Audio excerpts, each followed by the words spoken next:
सुरू गेल्या 3-4 दिवसापूर्वी या ठिकाणी कैलास बोराडे या तरुणावर महादेव मंदिराच्या या ठिकाणी या परिसरातील राजकीय सैतान दौड कुटुंब यांनी जो अमानुषपणे या ठिकाणी त्याला कैलासला मारहाण केली आणि ही मारहाण अत्यंत लाजीरवाणी अशी गोष्ट एवढी मारहाण केली की तो मरण यातना भोगत आहे अशा पद्धतीने त्याला या ठिकाणी चटके देऊन या ठिकाणी मारहाण केली। हे कुटुंब या ठिकाणी आज आम्ही माननीय अर्जुनरावजी खोतकर साहेब शिवसेना नेते यांच्या सूचनेवरून तसेच जिल्हा प्रमुख भाऊसाहेब गुगे यांच्या आदेशाने माननीय एकनाथरावजी शिंदे साहेबांनी या प्रकरणाकडे आज या विधानसभेमध्ये या ठिकाणी लक्ष वेधलं। या भागाचे आमदार संतोष पाटील दानवे यांनी देखील माननीय मुख्यमंत्री साहेब यांना निवेदन दिलं।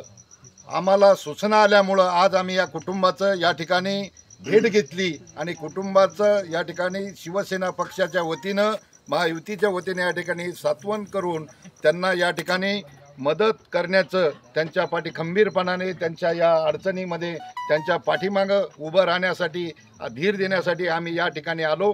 त्यांचं कुटुंब हे अत्यंत धनगर समाजाचं मेंढ्या ओढणारं हे गरीब कुटुंब आहे।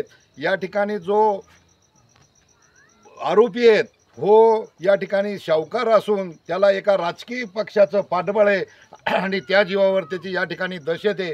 या दहशतीची आणि या आरोपीची निश्चितपणे उपमुख्यमंत्री एकनाथ शिंदे साहेबांनी दखल घेतली।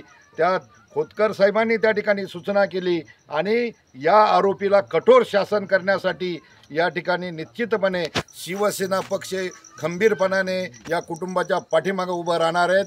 त्याचप्रमाणे सामाजिक दायित्व म्हणून 80% समाजकारण या नात्याने माननीय एकनाथरावजी शिंदे साहेबांनी कैलास बोराडे यांना आज खाजगी दवाखान्यामध्ये या ठिकाणी उपचारासाठी ॲडमिट करून त्याचा खर्च संपूर्ण एकनाथ शिंदे साहेब स्वतः करणार आहे आणि पुढील सर्व कुटुंबाची जबाबदारी आणि मदत करण्याचं एकनाथ शिंदे साहेबांनी आणि अर्जुन खोतकर साहेबाच्या माध्यमातून या ठिकाणी ते करणार आहे।